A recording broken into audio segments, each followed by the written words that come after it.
All right, folks, welcome back into the High School Huddle. I'm AJ Feldman. He's Carl Jones, bringing you everything and all things Section 5 sports here on this beautiful Veterans Day. Well, it's a little beautiful outside.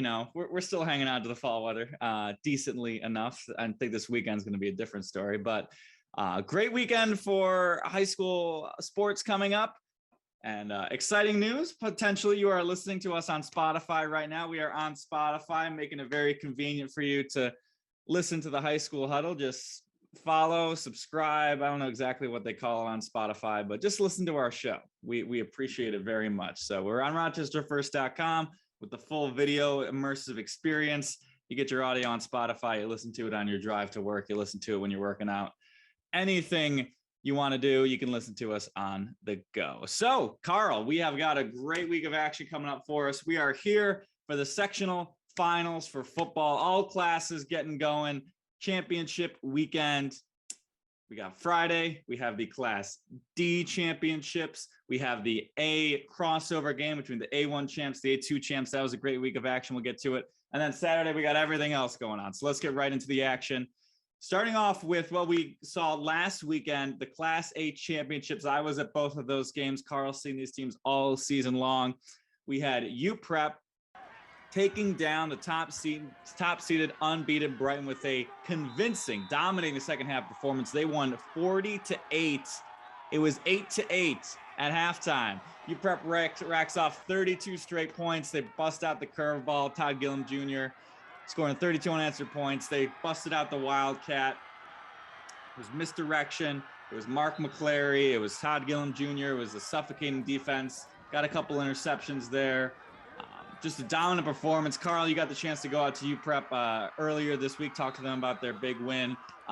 Just a really dominant win for a really strong UPrep team against another strong team, Brighton. Yeah, a very convincing win.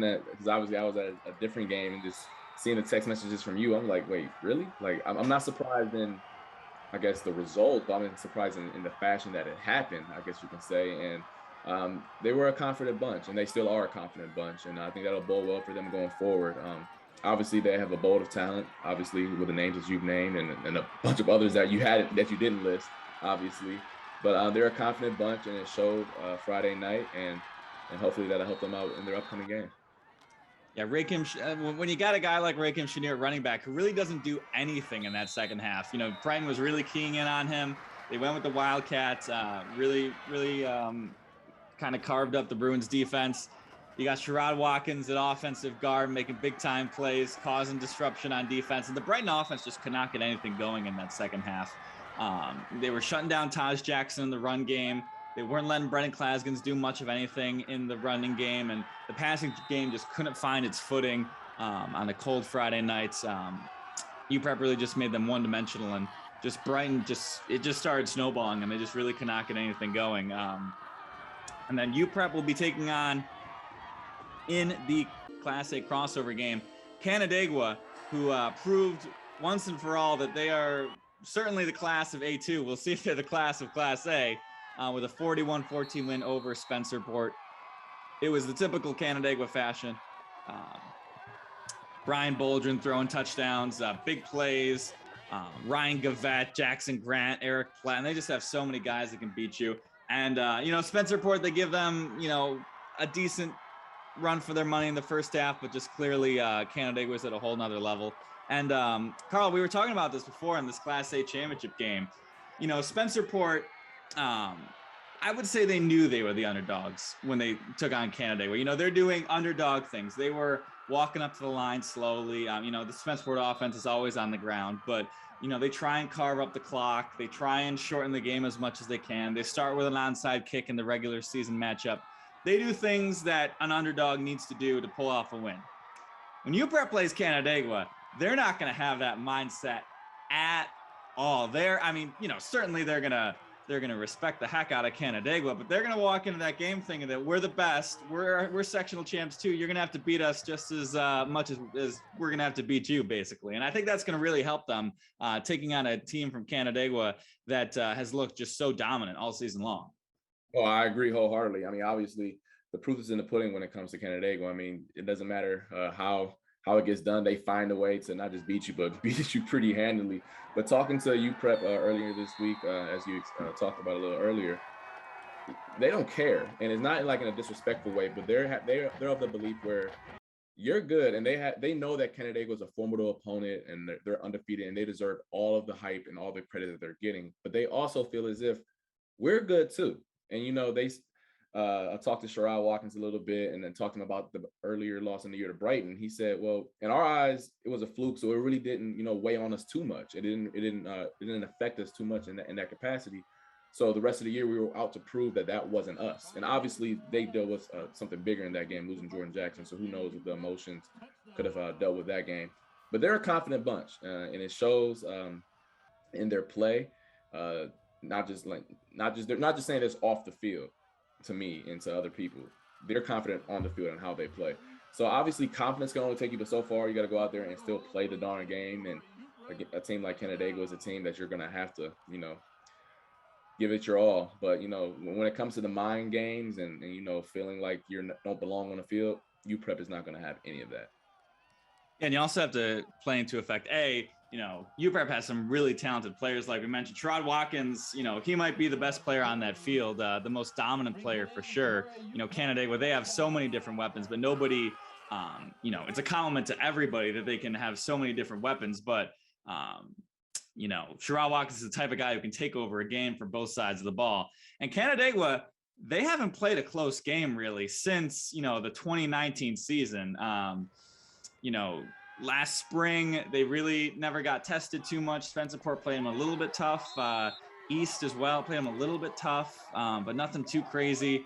This year, Spencerport, they had, by the time the fourth quarter was over and both of these games was over, they haven't played a full, they haven't needed to play a full 60-minute games is the way to put it. So, it's tough to kind of, turn that switch. Something's going to go wrong for Canandaigua. UPrep is too talented for Canandaigua to stay on schedule the entire time and just, kind of roll through this game. So, they have great players who do well at other sports, lacrosse, they won, they've won a lot of games on the lacrosse field as well. They, we're not saying they don't know how to play in big games, but, it takes some getting used to for sure. 100%. And that's in all sports, just because you've been rolling all year doesn't mean that every single game from here on out, it'll be the same way. When stuff hits the fan, how are you going to react? Exactly. Everybody's got a plan till you get punched in the mouth, as they say.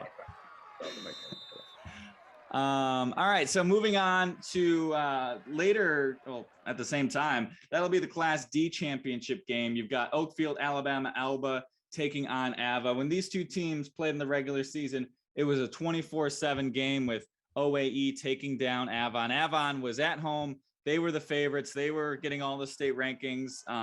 OAE was kind of being slept on. That's not the case anymore for sure.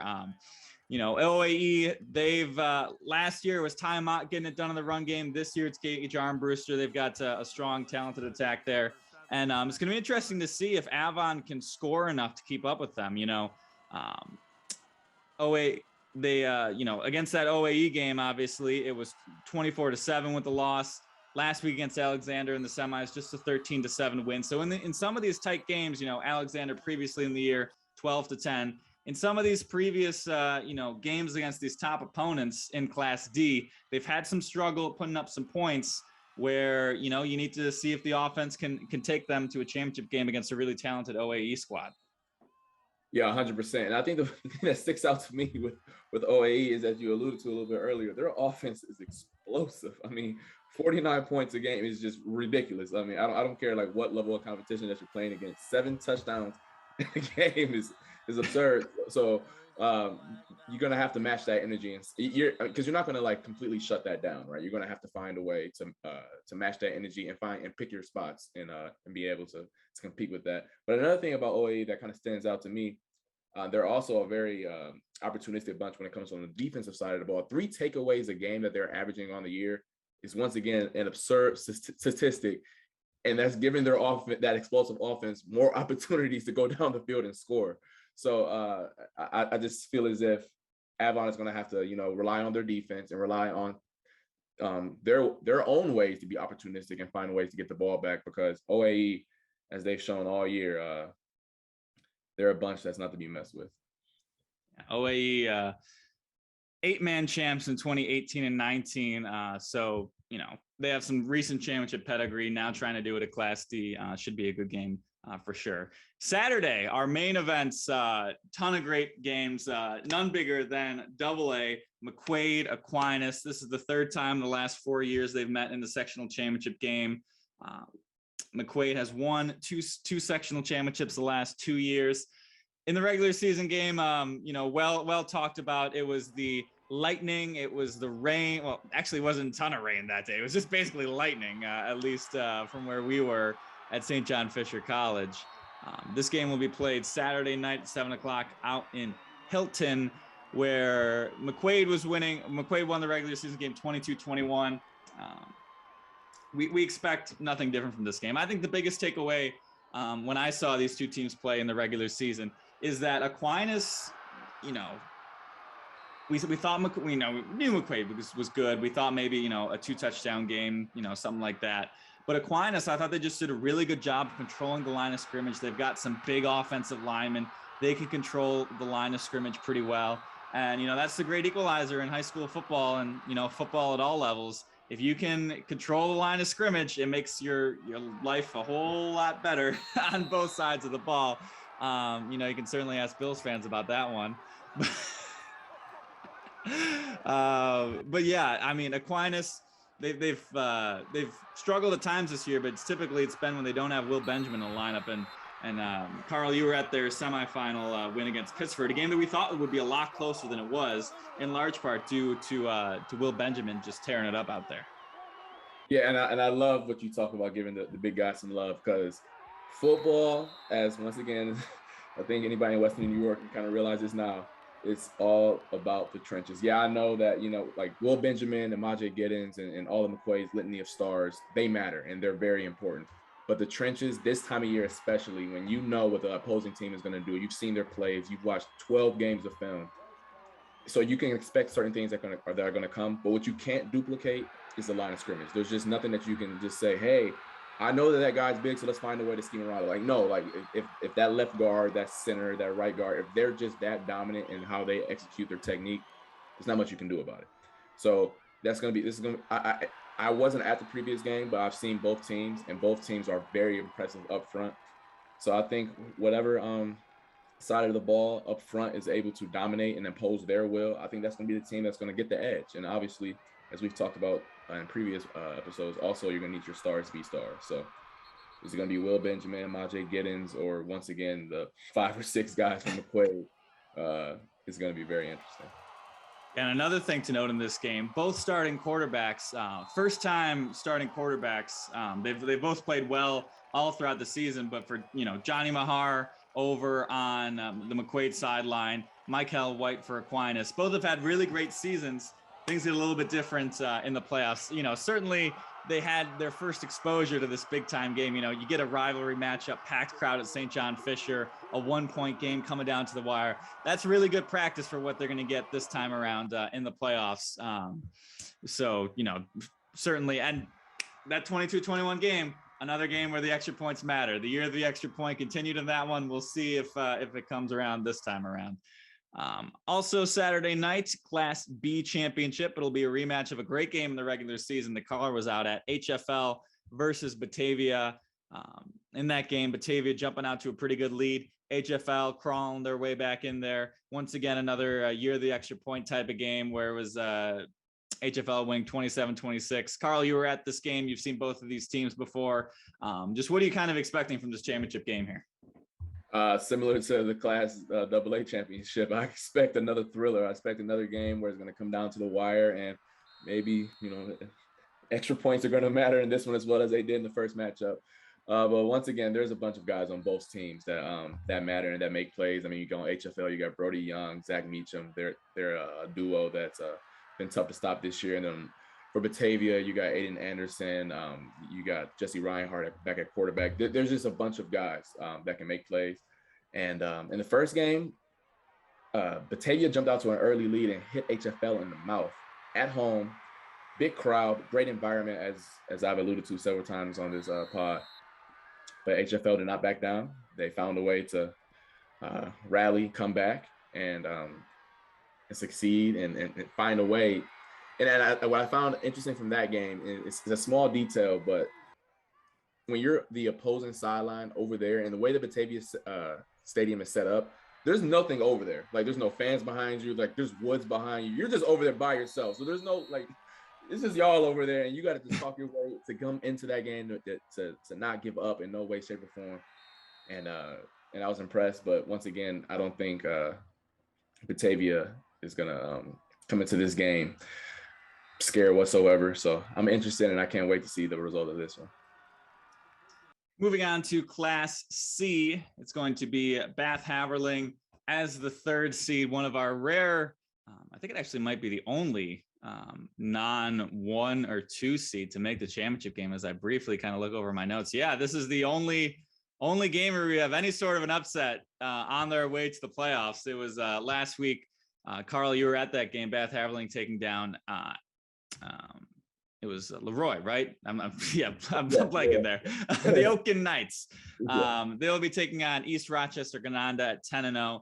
This game was actually scheduled for noon on Saturday. It's now been moved to 7 o'clock on Saturday. A little bit of accommodation for the football and soccer players for Bath Haverling. I like the decision. I mean, it doesn't work well for our scheduling, to say the least. But hey, if you've got people on the state championship hopeful teams, soccer and football, let them play. Let them try and do both. That'll be a crazy game for the guys they got there. But I think kind of the big, theme of this game, at least for the Class C championship game, can Bath Haverling put up enough points to beat this East Rochester Gananda team that has, a Manny Sepulveda and Chauncey Gilbert? They can really light up the scoreboard.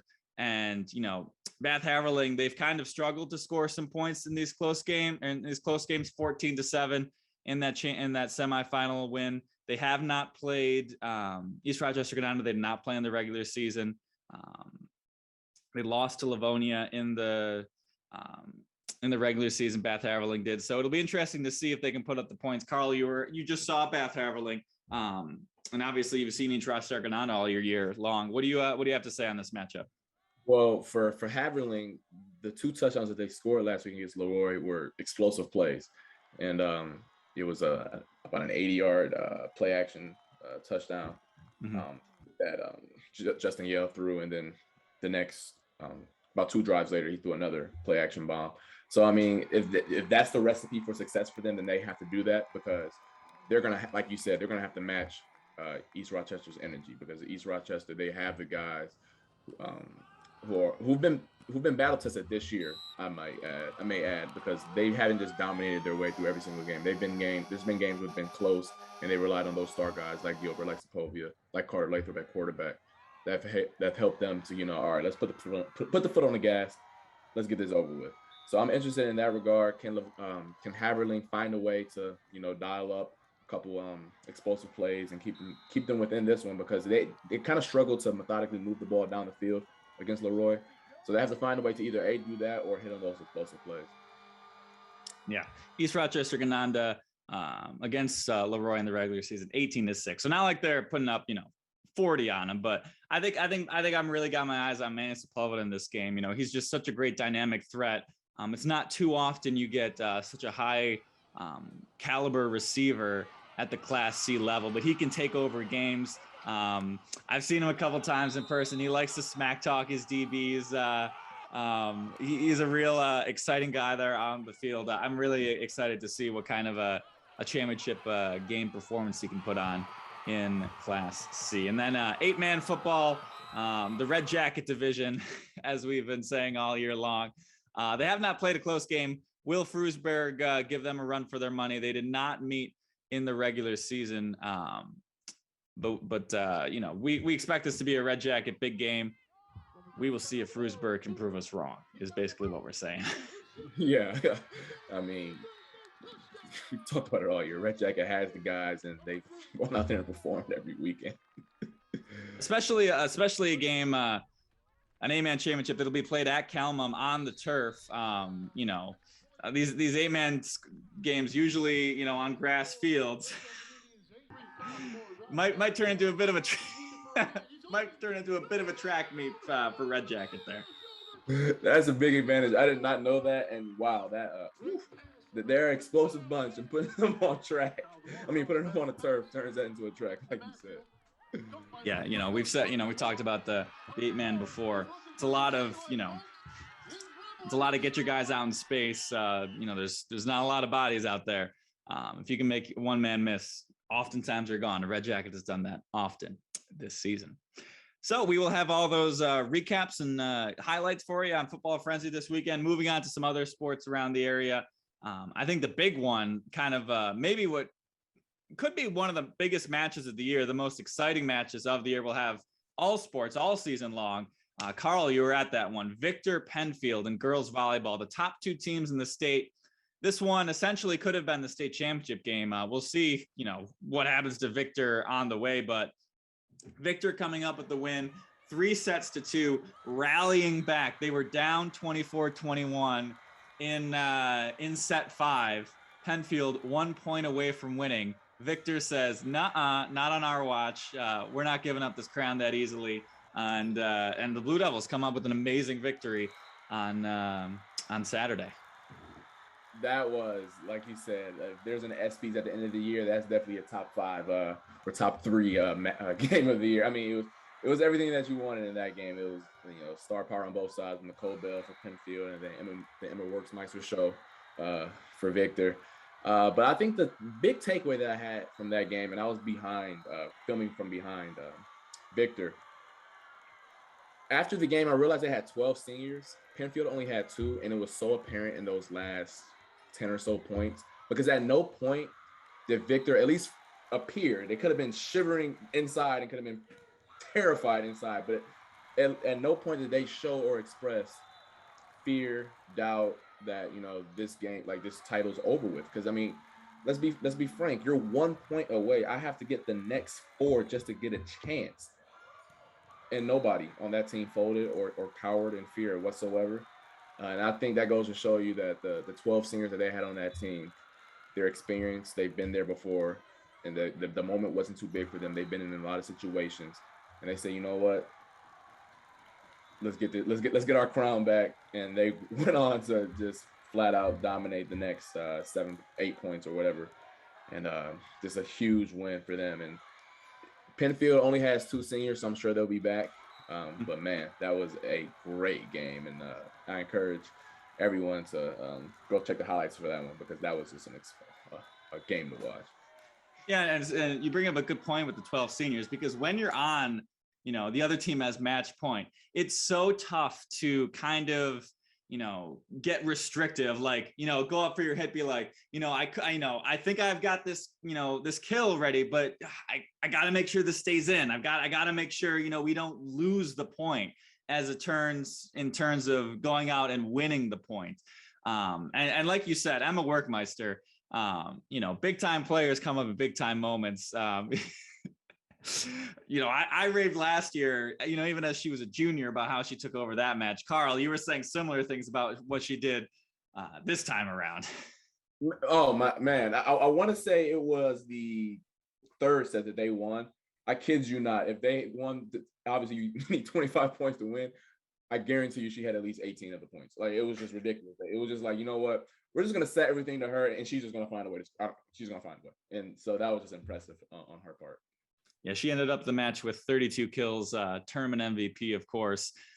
They will get Frontier in the Far West Regional out of Section 6.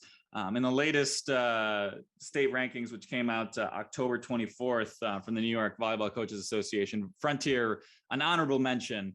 They ranked the top 5 teams. So Frontier right in that second tier. And the thing is, with volleyball, you get a lot of these teams are actually playing teams from the Buffalo area, the Syracuse area, and these big tournaments they hold. So I think the state rankings kind of have a little bit more weight than some of these other sports.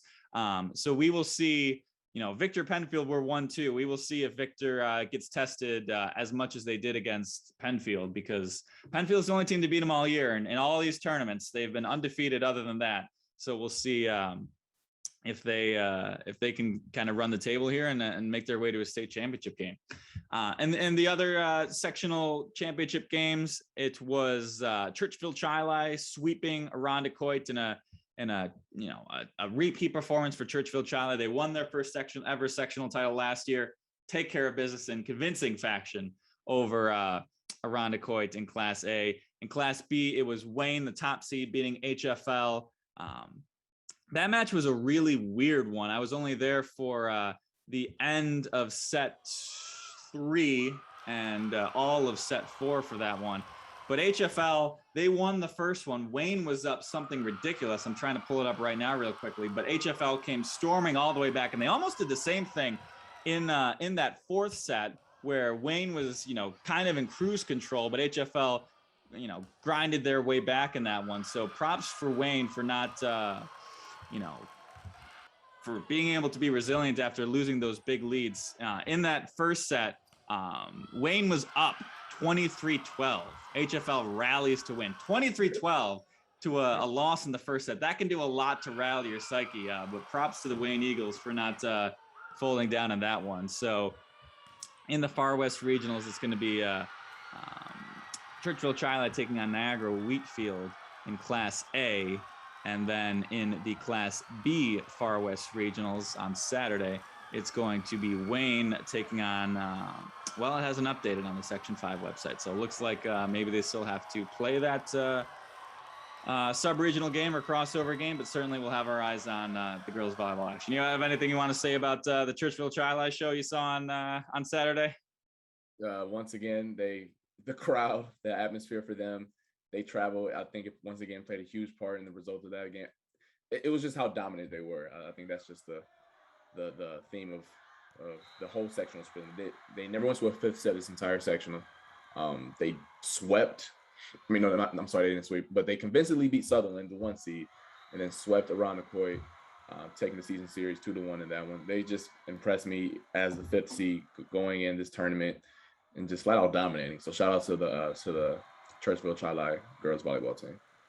And then in boys volleyball, the 2 top teams all year long proved themselves in the sectional finals last night. Carl, you're at both of these games. Spencerport and Penfield, kind of the only time these 2 teams have been tested super strongly all year is when they've played each other in from Class A and Class B. So we did not expect anything too different, but Penfield and Spencerport both repeat as sectional champs in boys volleyball. Just a couple dominant performances by 2 dominant teams that we've seen all season long.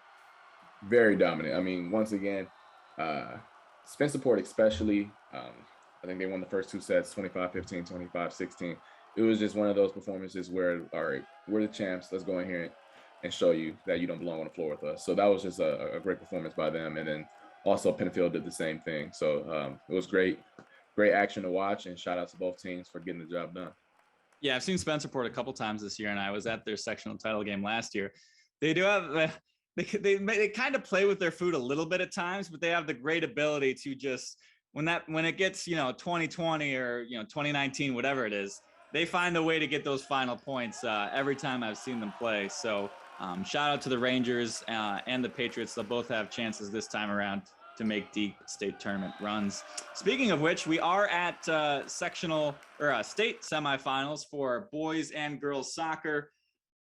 We've got Penfield and Spencerport alive from the Rochester area. We've got a couple in the smaller brackets. We've got some more far away teams that we don't get to see too much, but Penfield coming out with a win over Lancaster. That was a tough, grinded out win. They scored their only goal a little bit ugly. They didn't really control the play too much. It was kind of an evenly played game. Then Lancaster gets a red card. They have to play the last 30 minutes with just 10 players. Really took out the wind out of their sails. And then Spencerport in Class A, it was only a 1-0 game at the half, but Lily Bronco and company really just took over, winning 5-0 over Grand Island. We expect big things out of Spencerport. Penfield in the latest state rankings, which just came out earlier this week. They are the lowest seeded team. They're got the number 4 spot in the latest state rankings. They're going to take on Massapequa. in the semifinals, who's currently ranked second in the state. They are 18-0-1 this season. Well, Massapequa actually, they are the top ranked team of the New York State Public High Schools Association. So Massapequa, the favorites. Penfield's got their work cut out for them in the sectional semis. And then in Class A, it'll be Spencerport versus Rockville Center Southside. Spencerport 2 in the latest state rankings. Rockville Center Southside 3. Both trying to potentially get a chance to take down New Hartford, who was undefeated this year at 20-0. They have the #1 spot in the state. Yeah, so I mean, for both of those teams, stay semis. You worked all year to get to this moment. Don't let the moment get too big or too bright, and just stick with what you've been taught and what got you there. So hopefully they find a way to come out on top again. Yeah, I was out Spencerport earlier this year, as you guys probably know. They're looking forward to getting back to Cortland. It's been 2 years away. They're going out to Harry Tony's for for dinner on Friday night. Big part of their tradition there. So yeah, Spencerport. I'm going to be really excited to see what they do on the big stage, because it is Class A, but a lot of these Class A is kind of one of the powerhouses in the state. They have just as many horses as in Class AA. I think in the latest national rankings, I think 3 of the teams in this Class A bracket were in the top 25 in the country, which is pretty impressive.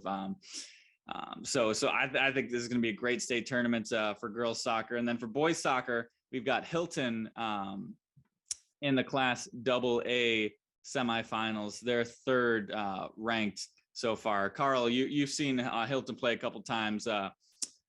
We like their chances to take down some of the top teams in the state here, because they had a really Section 5 for AA was probably one of the strongest sections in the entire state. You had those top 4 teams battling out all season long. So Hilton certainly battle tested as they make their way downstate to play in the boys state semifinals.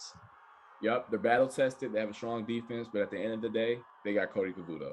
So if they can find a way to get him some clean opportunities and some clean shots on goal, I like their chances, because man, he's a phenomenal talent, and then the guys around him do a great job of stepping up when they need to as well. So the cadets have done their thing all year, and I don't see why it will stop in the semifinals. Yeah, Hilton in the semifinals will be taking on, and I'm probably going to butcher this name, Mamaroneck out of Section 1. So fingers crossed I got this right. If you don't, I don't know how many people from Mamaroneck listen to our podcast, so they're not going to go on me too much. But Mamaroneck, they are ranked 2nd in the state. They actually jumped up from being non-ranked. I believe they had a big upset of who was it? I forget. But they jumped all the way from not ranked to being in the state rankings. They're now #2, so they must have done some good things in the sectional finals there in Section 1. So that'll be exciting to see how that all shapes out as well. Carl, you have any last thoughts here before we break the huddle here? Just like I said with the girls soccer finalists or semifinalists, I guess you can say, you guys have worked all year for this. All the sprints, all the times that your coach has been yelling at you and you thought you were right. You probably are right. He was wrong, but you still had to listen because he's the coach or she's the coach. It all comes down to this moment right here. Don't let the moment get too big. Embrace it. Have fun, and go get yourself a brick for the football teams, and for the soccer and girls and boys volleyball. Go ahead and advance again. So good luck to all participating parties this week. We will have all your coverage on RochesterFirst.com and News 8 on 6 and 11, and right here on the High School Huddle. Once again, if you're listening to us on RochesterFirst.com, we thank you. We're also on Spotify, so we've got many ways you can see us. Maybe we'll be getting to some more, but very excited to bring you all this high school coverage. It's we've been saying it all the past couple of weeks. It's a great time to be a high school sports fan. Fall sports winding down. We've only got a couple more weeks left of this. Then we get to basketball, we get to hockey. The fun just never stops here in Section 5. So for Carl Jones, I'm AJ Feldman. It is time to break the high school huddle. We will see you back here next week.